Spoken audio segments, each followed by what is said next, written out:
Привет, друзья! Вы на канале Свистич. Меня зовут Ирина. Это канал рукоделия и вышивки крестов. Если вам кажется, что у меня какой-то странный голос, нет, вам не кажется. У меня действительно странный голос, но он хотя бы уже есть, потому что предыдущую неделю этого голоса не было. Я как-то схватила какой-то этот вирус, непонятно что. Ну, короче, неделя коту под хвост. Я не то, что там вышивать, я вообще ничего делать не могла. У меня была высокая температура. Ну, короче, ничего интересного, о чем можно было бы рассказывать.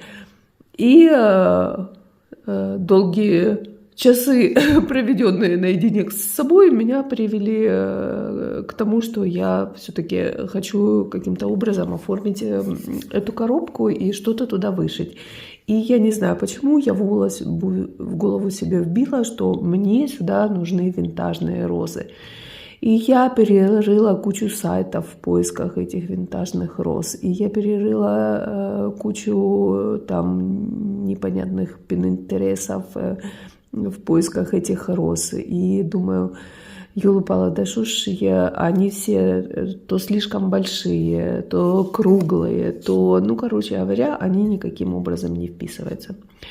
Мне Леночка Тымкив написала: смотри, здесь размер, это как раз размер для миников Gold Dimensions.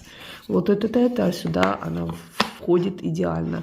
Но как-то пейзаж мне сюда не очень нравится вставлять. А у меня есть вот этот зимний пейзаж, у меня еще есть летний пейзаж. Может, помните, там на берегу пруда хата какая-то, мостик, собачка, ну, лодочка, ну, короче говоря, тоже такое. Оно тоже сюда вмещается, ну, как-то не очень. Поискала на 1, 2, 3 стич, там был мишка, так, мини-голдик, и там, что там еще что-то было, но тоже как-то не очень хочется. Я не знаю, почему я решила, что сюда нужны цветы, ну, вот как-то мне хочется сюда цветы. Там были еще домики такого размера, ну, и домик он бы был, наверное, неплохо сюда. Ой, ну, думаю, ладно. Возьму, повышиваю своего Рената Паролин, может, мне какая-то идея в голову придет. Взяла вышивать Рената Паролин. И вот полюбуйтесь на эту красоту неземную, как классно выходит. Ну, как от Рената Паролин всегда очень просто и очень мило получается. И что вы думаете? Шила-шила, и у меня закончилась нитка 520 и 523. Думаю, ёлы-палы, ну засада какая-то. Так я прям пошла хорошо, а 520 это вот такой зелененький. Сейчас ножнички возьму. Вот видите, здесь листик не дошитый, это вот такого не хватает зелененького сюда.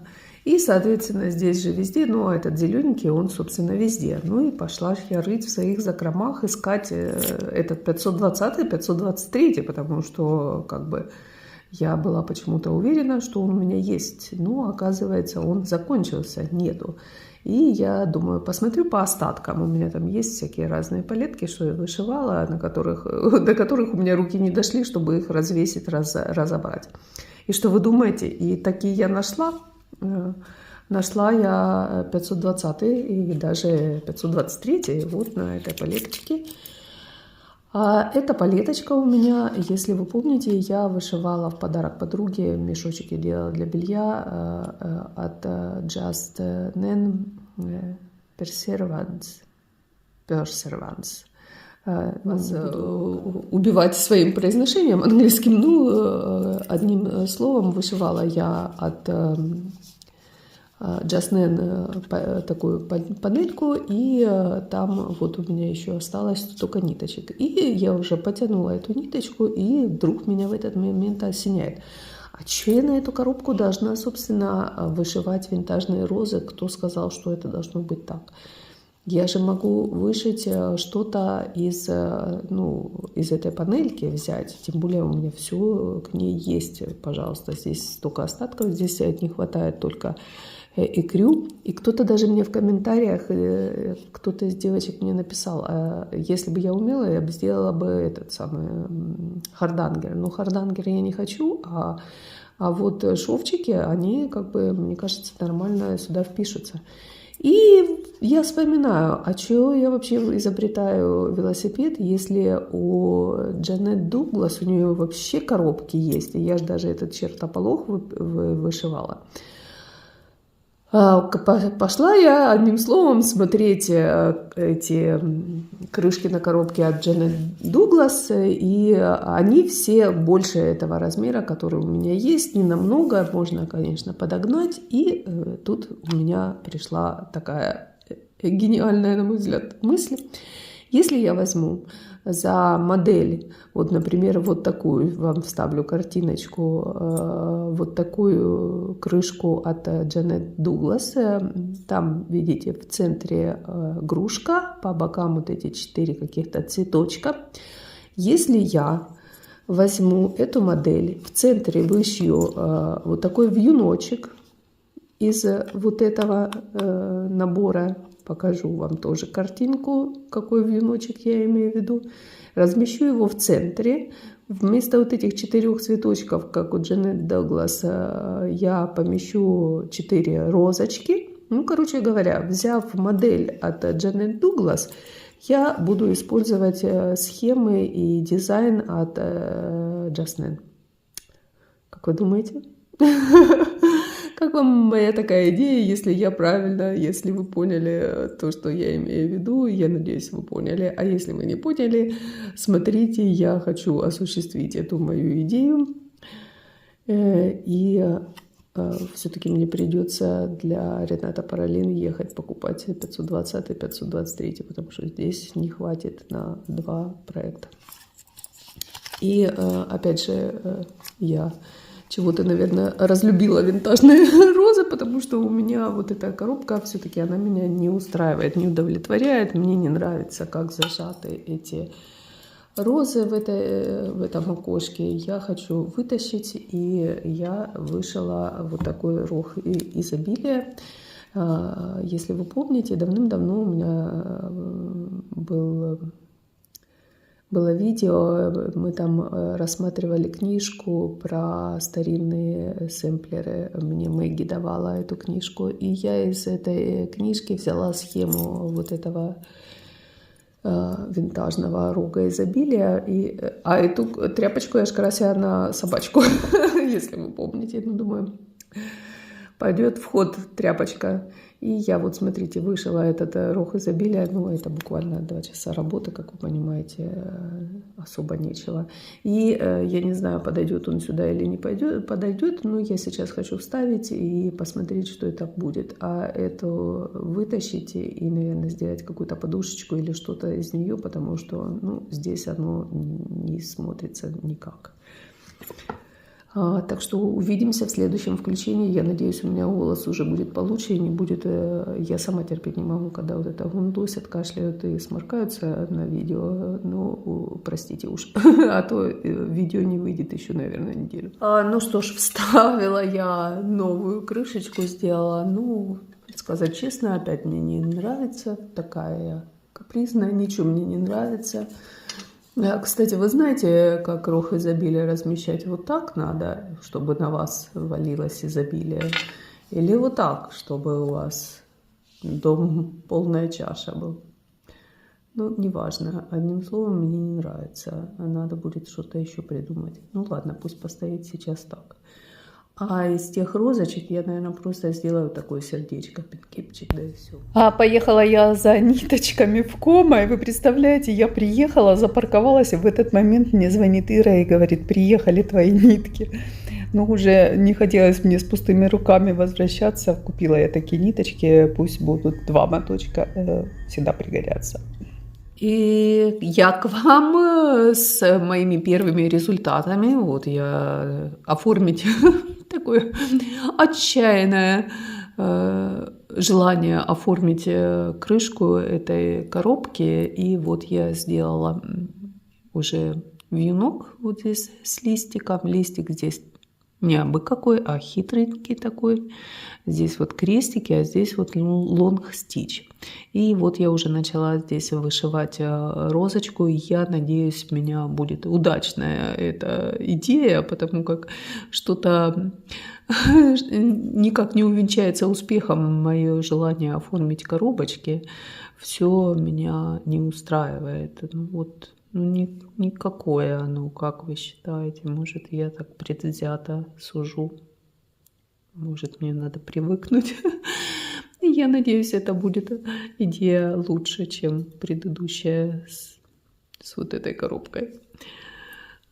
Будем наблюдать. Ну, вот такой нежный, очень красивый веночек получается. Мне нравится пока. А вот так должен был начинаться прошлый видеовлог. Но не случилось, не срослось. А так хорошо начиналось. У нас чудесный, расчудесный денечек. Я пошла пройтись. Никто не захотел делать мне компанию, ну ничего. Ай, как говорится, дурному не скучно и одному. Вот так. Такой солнечный день. Такие красивые листья, смотрите. Какая красота.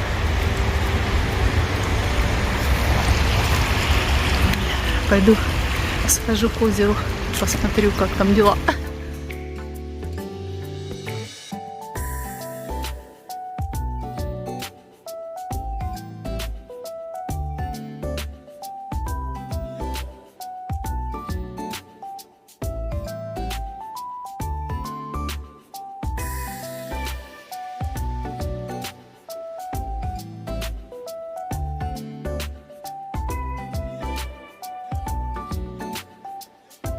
Вот так вот в жизни.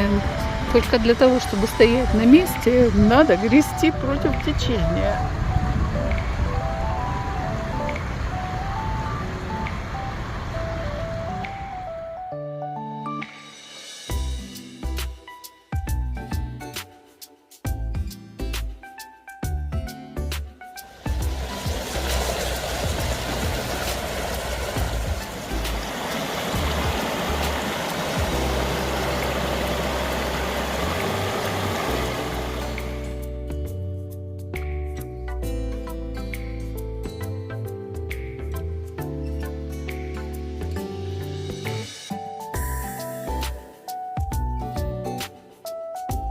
Ну что ж, друзья, у вас прошло мгновение, у меня прошло воскресенье, и вот что я натворила за воскресенье. Кажется, немного, но поверьте мне, вышивать без схемы вот так, как придется, как говорится, гораздо дольше и сложнее, как выяснилось.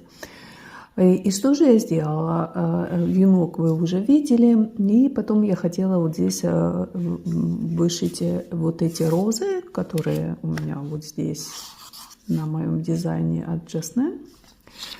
Но они выявились очень большими и очень громоздкими, и они вообще как-то сюда не вписывались.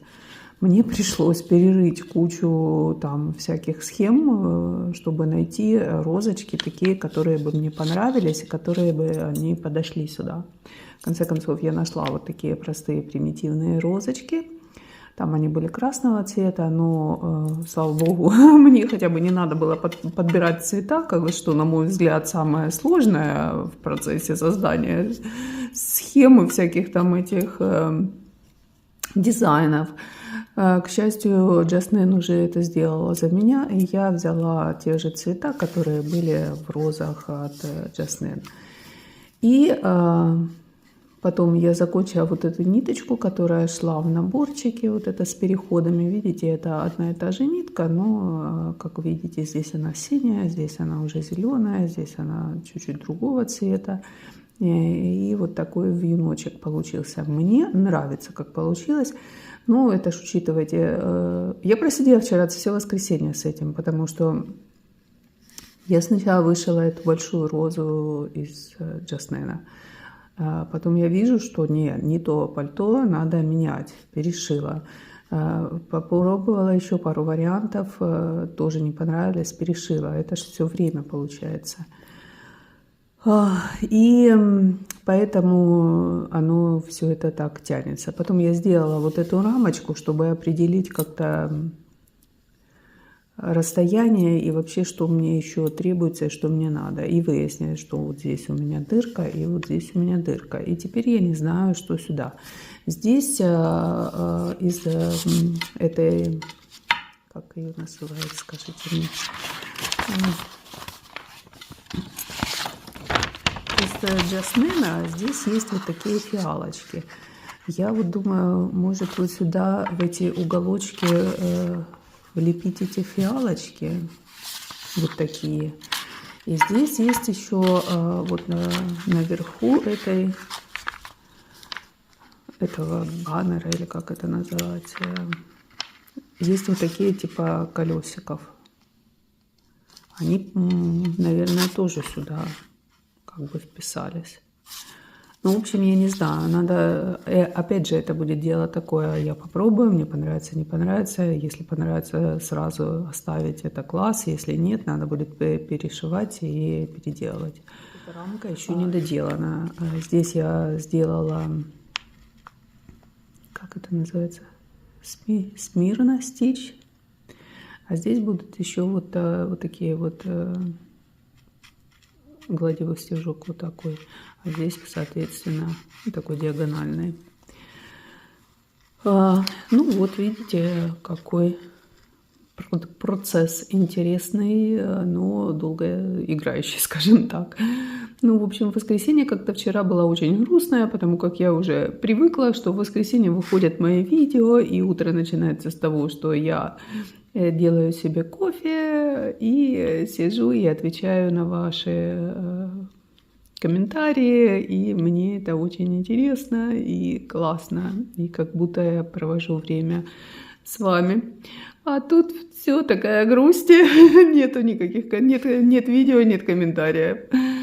Соответственно, ну вот такие дела. Ну что ж поделаешь, снимай видео, и будет тебе общение. У нас выпал снег немного, полежал 1,5 дня и растаял. Но сейчас пасмурно, как-то грустненько. С первым снегом, 21 ноября у нас раненько.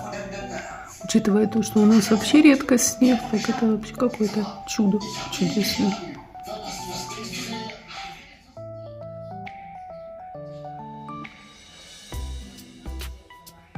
Вы полюбуйтесь на эту красоту. У нас вчера выпал снег, и даже вот утром еще что-то осталось, не все растаяло. Но на деревьях еще, как видите, листья есть.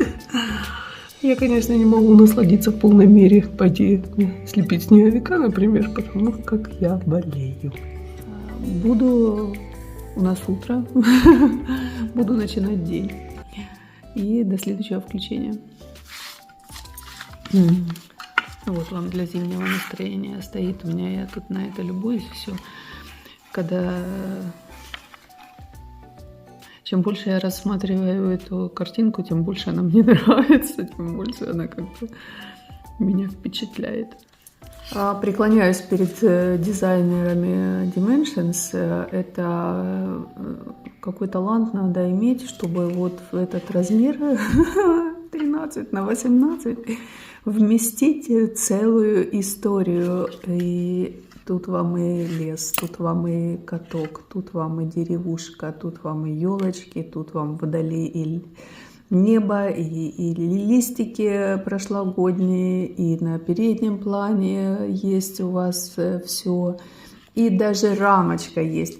И тут я в этот же размер с трудом втискиваю, не знаю, как это сделать, мой дизайн. Ну, в общем, подожду я Черной пятницы и, наверное, все-таки закажу тех мишек мини-голд на 1, 2, 3 стич. К сожалению, на 1, 2, 3 стич, вот я, как я уже говорила, из мини-голдов только вот эти мишки.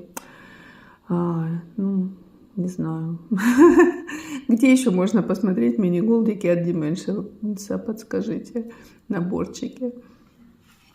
Супермаркет, там начали продавать вот такие веточки елочные. Думаю, ну елку мы не ставим в любом случае. Куплю эти веточки и розы и вот так сделаю себе праздничное настроение без елки, но зато так стильно, элегантно. Мне нравится. Меня спрашивали, что я делаю в волонтаре в доме престарелых. Вот шьем мы вот такие подушки в форме сердечек. Это для прооперированных на груди онкологичных. Хочу сказать пару слов о прочитанной мной книге автора Люсинды Орели «Семь сестер». Сразу хочу сказать, что роман мне очень понравился. Давно я не читала таких интересных, хорошо написанных романов. Наверное, могу сравнить его с сагой о форсайтах Джона Галсуорси. Это не роман «Роза», как говорят в Италии, где описывается любовная история, чувства героев, и по большей части все остальное опускается. В этом романе отлично прописаны все персонажи. Кроме того, эти персонажи связаны с разными временными периодами и искусно вплетены в реальные исторические события и связаны с реально жившими знаменитыми личностями. Автор погружает читателя в период 70-х годов XIX века и описывает быт Норвегии и Германии этого периода. Меня эта часть больше всего впечатлила.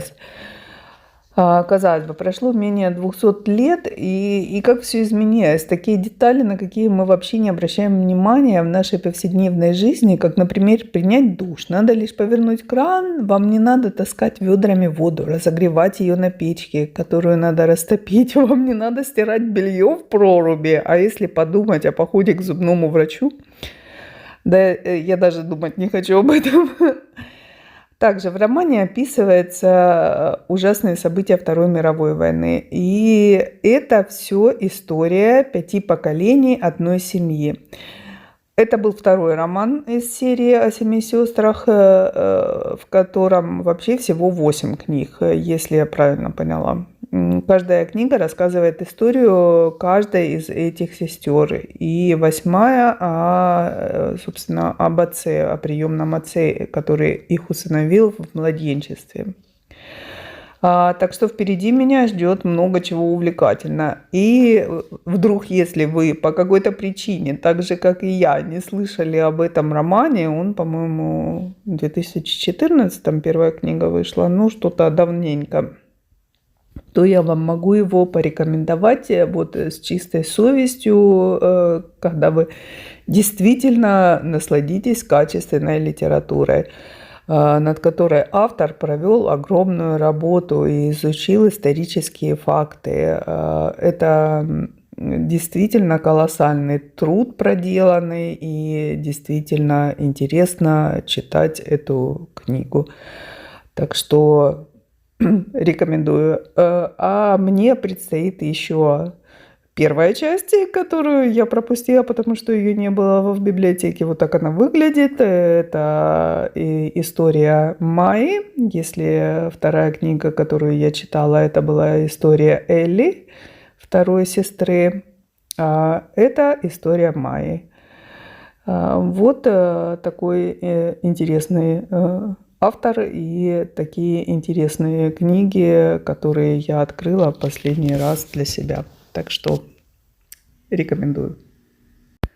Прошу прощения, не такие эмоции, как были, когда я рассказывала вживую об этих книгах. Но у меня был такой ужасный голос, что я послушала сама и подумала, ну, для вас это будет испытанием. Поэтому накладываю второй раз голос. Ну что ж, друзья, финальное включение на этой неделе. Покажу я вам то, что я вам не показывала. Я вам не показывала вот эту игрушечку от Dimensions, которую я вышиваю.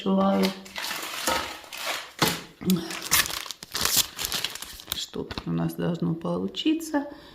Вот эти друзья-товарищи, которые поют рождественские песенки, и собачка им подпевает. И что я навышивала, и вот то, что я нашпупля. И вот то, что я навышивала. Здесь все крестики. Мне осталось сделать полукрест и бэкстич. И эта игрушка будет готова. Мне кажется, то ли я привыкла, то ли я не знаю. Мне кажется, что эта игрушка была легче. Еще ты сначала закончи, а потом уже, как говорится, не кажи гоп, пока не перескочишь. Ну вот что-то мне кажется, что вот этот первый, который с Дед Морозом, я вышивала вот эту. Мне кажется, она была сложнее. Ну, не знаю. Сейчас еще бэкстич. Я смотрю, здесь дерево. Вон, надо будет его бэкстичем выводить все. Ну и остальное все понятное дело. А все остальное, вот это небо и земля, это все, и вот тут снег на крыше, это все полукрест. Кажется странно. Ну да, остался только полукрест. Красиво получается. Ну, как все вы знаете эти игрушки, все их вышивают, все их делают. И я не осталась в стороне. И вот это вторая у меня будет игрушечка. Вот. Класс. Собачка. Прелесть. Потом, что Рената Паролин я вам вначале показывала. После этого я его не брала делать. Смотрите, какую я вам композицию здесь составила красивую. Красиво, согласитесь, красиво. Брала я, вышивала также немного своего петуха в маках. Честно говоря, я вам не помню, что я вам уже показывала, что я вам не показывала. Ну, по-моему, не знаю, серединку я вышила этого мака, закончила я этот мак. Ну, здесь бэкстич, естественно. Естественно, бэкстич я всегда оставляю на потом. Ну вот, пожалуйста, половина хвоста и один мак готов из 3. Так что здесь еще шить, по-моему, 25% здесь только. Затем я вышивала немножко собачку. Положила я эту собачку на прикроватный столик. И вот, видите, мучаю я этот фон. Ну, смотрите, я уже половину фона зашила. Внизу этот фон закончился. Здесь будут вот такие полосочки разноцветные, уже все-таки поинтереснее. Ну, а здесь еще половина. Мне, ну, вот до сюда предстоит шить все это голубым. Там дальше чуть-чуть выше пойдет чуть-чуть другой. Не только этот цвет, еще какой-то другой цвет прибавится. Ну, короче, шить и шить этот фон.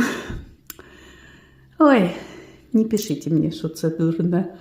Надо было на этой тряпочке вышивать и не париться. И мой проект на коробку. Я тоже там чего-то после последнего включения делала. Вот что у меня получается. Правильно? Да. Самое главное, что? Самое главное, я поставила инициалы и год. Еще не дошила, но год уже поставила. Осталось тут месяц. Главное не забросить и закончить. Дошила я вот этот шовчик. Видите, здесь вот такие long stitch. Сшила я вот эти фиалочки, пришила вот сюда, видите, вот так. Они вместились. Пришлось тут чуть-чуть их подкорректировать. Они не такие, как они там в реальности. Чуть-чуть я их сместила. Ну, неважно, они, по-моему, неплохо сюда вписываются. Короче, впихнула все, что могла впихнуть. И еще мне этого было мало. Я добавила бутончики роз. Вот. И теперь я довольна. Теперь мне осталось здесь, я буду делать шовчики, вот такой квадрат, и мне надо будет еще придумать какие-то элементы вот здесь в углах. Здесь вот такой будет угол. И вот этот угол надо чем-то будет заполнить, но я не знаю чем еще. Опять этими фиалками, либо вот этими розами, но уже розами из самого Джеснена, такими большими. Но это будем посмотреть, буду пробовать и посмотрю, как получается. Ну, что вы скажете о моем проекте крышечном? Вот. Пока все. На этом я свое видео заканчиваю. Сейчас я хочу пойти. У нас открываются везде, начинаются эти новогодние ярмарки. И у нас в соседней деревне там ярмарка проходит. И на нее съезжается, она довольно-таки знаменитая, чего я не знала, но узнала. И подумала, ну надо же, люди со всей Швейцарии едут смотреть на эту ярмарку, а я ни разу не была. Нет, вру, раз была. Но это было поздно вечером, мы напились глинтвейна, и я ничего не помню, что там я видела. Хочу теперь пойти днем, при свете дня, так сказать, посмотреть, что там вообще происходит. Если будет что-то интересное, я поснимаю, вставлю либо в конце, либо в начале следующего видео. А я с вами на этом прощаюсь. Спасибо большое за то, что посмотрели. Спасибо большое за то, что вначале терпели мой нестерпный голос. Ну вот и все. Желаю вам всего самого наилучшего. Не болейте, берегите себя. И увидимся в следующем видео. Всем пока-пока.